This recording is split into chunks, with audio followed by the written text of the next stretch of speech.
Assalamualaikum warahmatullahi wabarakatuh. Kembali lagi nih di mata kuliah media pembelajaran. Nah, sebelumnya perkenalkan dulu nih. Saya Raudatul Janah, NPM 21090052. Kali ini kita akan belajar tentang struktur pasar. Nah, teman-teman semua pada kepo ya, apa sih struktur pasar? Kenapa sih kita harus belajar tentang struktur pasar? Nah, kali ini kita belajar tentang struktur pasar. Nah, tapi kalian semua harus tetap stay di video ini ya. Nah, ada beberapa jenis struktur pasar nih, tapi sebelumnya teman-teman udah pada tahu nggak sih apa tujuan perusahaan? Ini nih berkaitan loh dengan struktur pasar. Perusahaan merupakan tujuan utamanya yaitu untuk memaksimalkan laba. Jadi kalau pengen memaksimalkan laba, terlebih dahulu kita harus menentukan produk apa yang harus diproduksi serta jasa apa yang akan kita berikan kepada masyarakat. Nah, ada 4 jenis struktur pasar ya. Kita kembali lagi nih. Yang pertama yaitu monopoli. Dan yang kedua oligopoli, serta yang ketiga persaingan monopolistik. Dan yang keempat persaingan sempurna. Kita akan belajar satu-satu dulu nih biar teman-teman semua pada paham apa sih pasar monopoli, gimana sih ciri-ciri pasar oligopoli, apa sih pasar persaingan monopolistik, serta persaingan sempurna itu gimana ya. Tetap stay di video ini ya. Saya akan mempelajari lebih detail lagi nih gimana ciri-ciri serta definisi apa-apa aja jenis-jenis pasar struktur pasar tersebut ini. Jangan pernah bosan nonton video ini ya teman-teman. Nah, yang pertama pasar monopoli. Pasar monopoli yaitu struktur pasar yang memiliki satu penjual atau perusahaannya saja. Pasar monopoli yang merupakan yang dimana dalam suatu industri hanya terdapat sebuah perusahaan atau produk yang dihasilkan tidak memiliki pengganti yang sempurna. Dalam bahasa Yunaninya, mono yang artinya satu, poli yang artinya menguasai. Monopoli yang merupakan menguasainya hanya salah satu, dan penguasanya tersebut dibilang sebagai monopolis.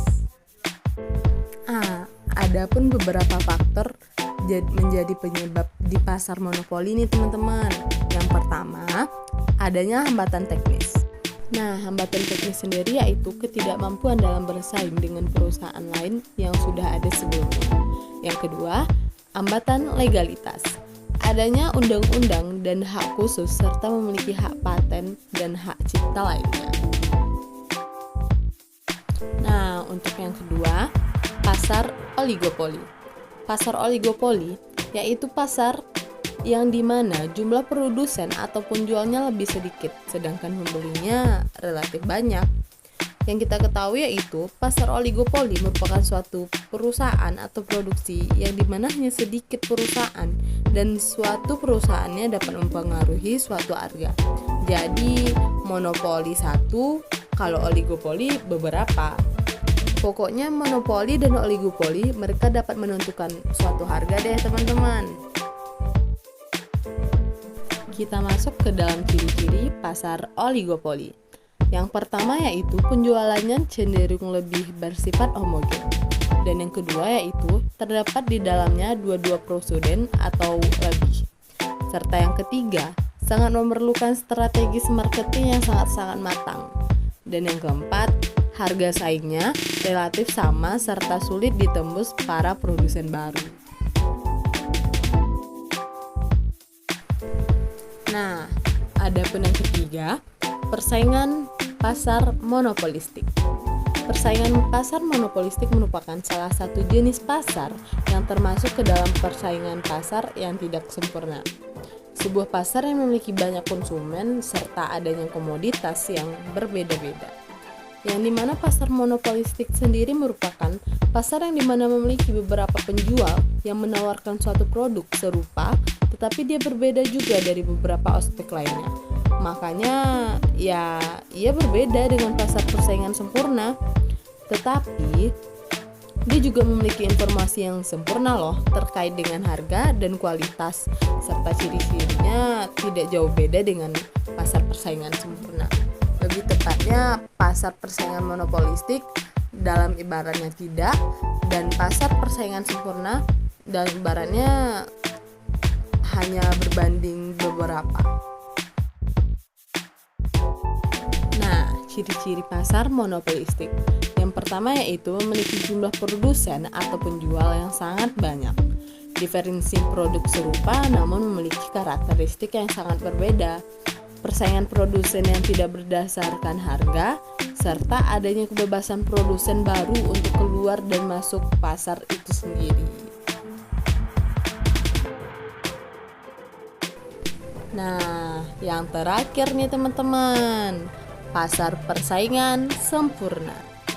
Pasar persaingan yang memiliki definisi merupakan suatu pasar yang terdapat banyaknya penjual serta perusahaannya menghasilkan barang setiap harinya. Serta penjualnya dan pembeli sangat memahami kondisi pasar ini sendiri loh teman-teman.